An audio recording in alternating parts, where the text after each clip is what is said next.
வர்றதுக்கு அப்படின்ட்டு 2 நாளைக்கு முன்னாடியே சொந்த ஊருக்கு கிளம்புறது இந்த தடவை தான்.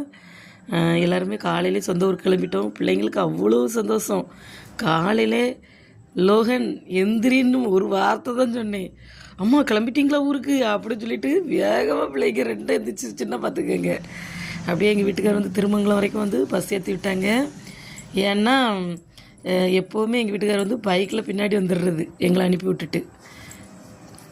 இப்போல்லாம் ஃபுல்லாக பைக்கில் தான் வந்துட்டுருக்காங்க. நானே எவ்வளோ சொல்லிட்டேன், பைக்கில் வர வேண்டாம், பஸ்ஸில் வாங்கன்னா. எங்கள் ஊரில் கண்டிப்பாக பைக் தேவை இருக்குது அப்படின்னு வந்துடுறது. பஸ்ஸில் ஏறினோடனே எங்கே பாருங்கள் பிள்ளைங்கள ஏறினோடனே சின்ன குட்டி உடனே தூங்கியாச்சு. நானும் அப்படியே சரி திருநெல்வேலி வர ஒரே பஸ் தான் வந்தாச்சு. திருநெல்வேலிக்கு வந்தோடனே திசைநூலை பக்கத்தில் எங்கள் வீட்டுக்கார் வெயிட் பண்ணிகிட்டு இருந்தாங்க. அப்படியே இறங்கி அங்கே வந்து ஒரு ப்ரைஸாக சேர் விழுந்துருந்து வந்துடுங்க. அந்த ஜவுளி கடையில் சேரை வாங்கிட்டே வீட்டுக்கு வந்துட்டோம்.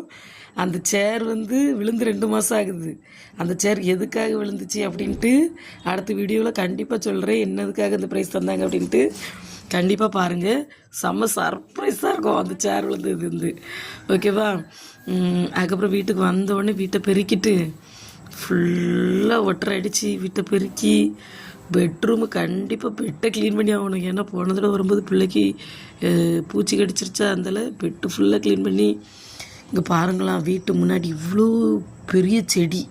நானும் செடியில் நல்ல வேளை முள் இன்னும் வரலை அப்படின்னு சொல்லிட்டு செடியை டக்குன்னு எடுத்து போட்டுருவோம் அப்படின்னு எங்கள் வீட்டுக்காரர் எடுத்து போட சொன்னால், அந்த செடிக்கு கீழே ஃபுல்லாக முள் ஃப்ரெண்ட்ஸ். அவ்வளோ விஷம் முள். சரி, எனக்கு அப்படி காலில் குத்துனா உயிரே பெரும் போல் அந்தளவுக்கு முள்.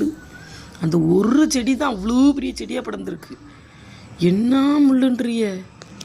அந்த முள்ளை க்ளீன் பண்ணுறதுக்குள்ள போதும் ஆயிட்டு. அதுக்கப்புறம் தான் கிச்சனை க்ளீன் பண்ணோம். கிச்சனெல்லாம் க்ளீன் பண்ணிவிட்டு அப்படியே சரி எங்கள் வீட்டுக்கு போவோமே அப்படின்னு சொல்லிட்டு எங்கள் வீட்டுக்கு கிளம்பிட்டோம். எங்கள் வீட்டுக்கார் கோயில் முன்னாடியே உட்காந்தாச்சு. போனோடனே கோயில் முன்னாடி உட்காந்துறது, வீட்டுக்குள்ளே வர்றதே கிடையாது. அடுத்து போகிற வழியில் அப்படியே சாப்பிட்டுட்டு தான் வீட்டுக்கே போனோம். பார்த்துட்டேங்க, ஹோட்டலுக்கு போனால் எந்த சாப்பாடுமே இல்லை. 2 மணிக்கு போனால் வாங்கிட்டு வாங்கினா வாங்கிட்டு வர மாட்டேன்ட்டாங்க. சரின்னு போய் போகிற வழியில் சாப்பிட்டோம். பிரியாணி மட்டும்தான் இருந்துச்சு.